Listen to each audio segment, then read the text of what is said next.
Before the full-scale invasion of Ukraine by Russian troops, the Federation supplied about 40% of the EU countries' natural gas needs. The Kremlin's favorite strategy even before February 24, 2022, was blackmail. Gazprom occasionally cut supplies to disloyal Europeans, but after Russia's full-scale invasion of Ukraine began, reducing Russian energy consumption became part of EU policy. In 2023, pumping through gas pipelines decreased by more than 50%. The European Union, first of all, has taken significant measures to reduce dependence on Russian gas, energy saving, energy efficiency. Significant funds have been allocated in the European Union for this. The share of green generation in the EU energy balance has also increased. Wind, solar, biofuels in the first place. Natural gas consumption in the EU has been reduced by about 15%.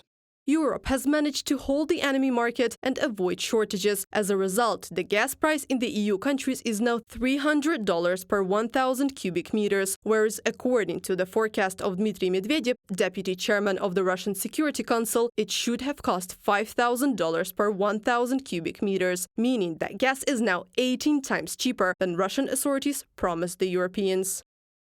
Even if the chill holds for rest of the season, Europe would still consume far less natural gas for heating than in a normal winter. With demand down, regional gas storage isn't being depleted as fast as expected or feared. With that comes lower prices. Compared with a year ago, they're down 45%.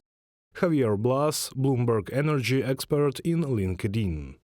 In the face of Western sanctions and the loss of its largest gas sales market, Europe, Russia has managed to diversify its supplies. However, the losses are not comparable to the revenues, experts believe. Russia is suffering significant losses. First of all, it's the Gazprom company. It reduced gas consumption last year by about 23% because it lost 85% of the European Union market. In terms of pipeline transport, only supplies to Austria, Hungary, Slovakia and partly to the Czech Republic were left. While blackmailing the world by cutting off gas supplies, the Kremlin seems to have forgotten about its own consumers. The current heating season has become a record-breaking one in terms of the number of communal accidents. In the first 3 weeks of winter alone, the number of homes left without water and heating exceeded last year's figure and became one of the largest in decades. And this is just the beginning. Funds for repair and maintenance of utilities in the state budget will only continue to shrink. Starting from 2025, according to the budget law, there will be a sharp sequestration of expenditures on housing and utilities. It will be cut by 43% to 506 billion rubles, and in 2026 by another 25% to 381 billion rubles. Thus, in 3 years, the budget of the housing and utilities sector, financed by the Federal Treasury, will shrink 2.3 times from the Moscow Times. Only in Novosibirsk on January 11th, about 10,000 people were left without heating. A week later, 13 residents of the city received burns after boiling water pipes burst. Later, the situation in Novosibirsk worsened. The accident occurred on the other side of the city.